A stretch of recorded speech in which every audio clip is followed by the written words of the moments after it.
안녕하십니까. 북한 개방 방송의 오프너 선교사입니다. 북한은 중국처럼 개방하면 온 백성이 굶어 죽지 않고 살 수 있습니다. 북한이 개방이 되어야 복음이 들어갈 수 있습니다. 남북 통일은 북한이 개방이 되고 일정한 기간이 지나서 되어야 합니다. 개방이 없는 흡수 통일은 남북 모두에게 재앙이 됩니다. 오늘은 제가 러시아에 살면서 북한의 이상한 기류를 발견하고 방송합니다. 지금 러시아는 경제가 매우 좋습니다. 임금이 많이 올랐습니다. 전쟁 전에는 저의 지역의 하루의 일반 노동자가 1,500루블 하는 일당이 지금은 2,500루블이 됩니다. 지금의 환율은 1루블에 한국 돈으로 16원 정도 합니다. 물가가 많이 올랐지만 임금이 올라가는 것에 비교하면 인플레이율은 저조합니다. 그 이유는 2023년부터 러시아의 모병제도가 징병제도에서 돈을 많이 주는 모병제도로 바뀌었기 때문입니다. 러시아의 2023년 광고 간판을 보면 군에 지원하면 선수금 40만 루블을 주고 매달 20만 루블의 월급을 준다고 광고하고 있습니다.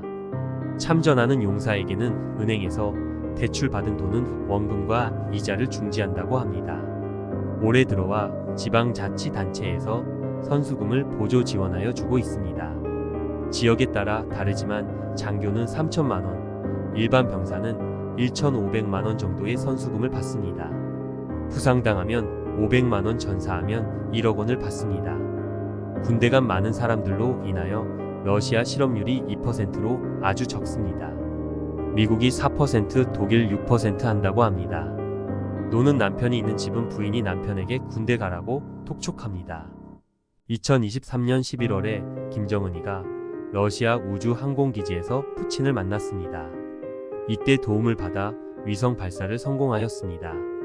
저는 2024년 봄부터 러시아에는 북한 노동자가 넘쳐날 것으로 예상했었습니다.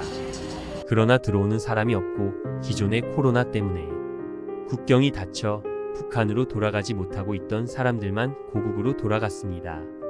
북한의 유엔 제재가 있기 전에 러시아에 있었던 북한 노동자는 3만 명이 넘었습니다.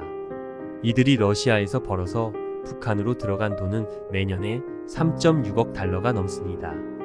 북한이 러시아에게 가장 원하는 것은 많은 노동자를 파견하여 돈을 버는 것입니다.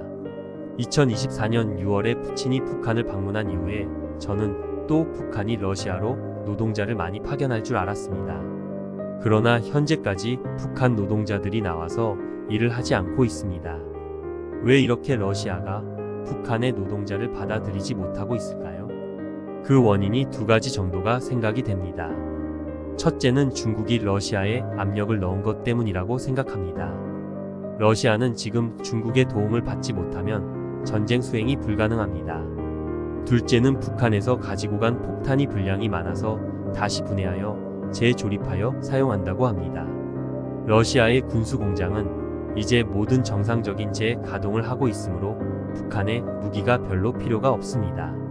이런 이유로 북한 노동자를 받아들이지 않고 있지는 않는가 하는 생각을 해봅니다. 만약에 이렇게 되었다면 이제 북한은 러시아에게 철저히 왕따를 당하는 형편이 된 것입니다. 중국의 시진핑도 북한을 매우 못마땅하게 생각하는 것 같습니다.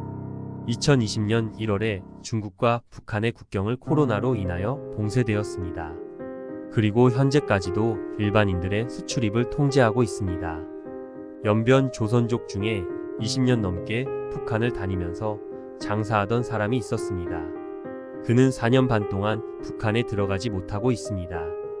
그분의 증언에 따르면 중국 사람들 중에 북한에 장사하려 다니던 사람이 수만 명이 된다고 합니다. 이들과 연계하여 장사하던 북한 사람들도 많이 있을 것입니다. 하지만 이들은 모두가 현재는 실업자 상태입니다. 북한은 김정은이 혼자만 중국을 통해서 수출입을 하였습니다. 그런데 이제 올해 7월부터 중국에서 이 수출입을 간섭하고 제한하고 있습니다.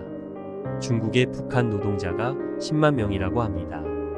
이들도 7월 달에 러시아의 푸틴에 북한에 방문한다고 하니 전원 귀국을 요구했다고 합니다. 중국의 노동자는 임금이 저렴하여 러시아에서처럼 많이 벌지는 못하고 있습니다. 그래도 20만 명이 버는 돈은 굉장합니다. 이제 북한은 중국과 러시아 양쪽에 왕따를 당하고 있습니다. 만약에 이렇게 외면을 당하면 김정은이는 2018년처럼 미국과 손을 잡으려 할지 모릅니다. 미국 대선이 끝이 나면 누가 되든지 김정은, 이는 미국이나 한국에 손을 내밀 수도 있습니다. 저는 김정은이가 러시아와 중국에게 계속 왕따를 당하길 기도합니다. 우크라이나 전쟁이나 이스라엘 전쟁은 어느 쪽이든지 항복하지 않으므로 전쟁이 끝이 나지 않습니다. 어느 쪽 지도자든지 없어져야 끝이 날 것 같습니다. 저는 2022년 3월에 제가 만들어 내보낸 유튜브 방송에서 러시아 우크라이나 전쟁이 3년은 갈 것이라고 예상을 했습니다. 내년 3월이면 3년이 됩니다. 그러나 이것을 다시 조정해야 하겠습니다. 전쟁이 전체 기간 20년은 가야 끝이 날 것 같습니다. 그 이유는 1979년 12월에 시작된 러시아와 아프가니스탄 전쟁에서 10년이 지난 1989년 2월까지 지속이 되었기 때문입니다. 러시아 본토 안에서 전쟁이 되면 조국 전쟁이 되므로 온 국민이 총결집. 하지만 다른 나라에서 싸우는 전쟁은 대다수 국민들이 신경을 쓰지 않고 있기 때문입니다. 소수 정치인만 신경을 쓰고 있습니다. 지금 우크라이나 전쟁의 양상도 아프가니스탄 전쟁과 별반 다르지 않습니다. 러시아가 구소련처럼 아프가니스탄 전쟁으로 재정이 파탄이 나지 않는 한 전쟁은 멈추지 않을 것입니다.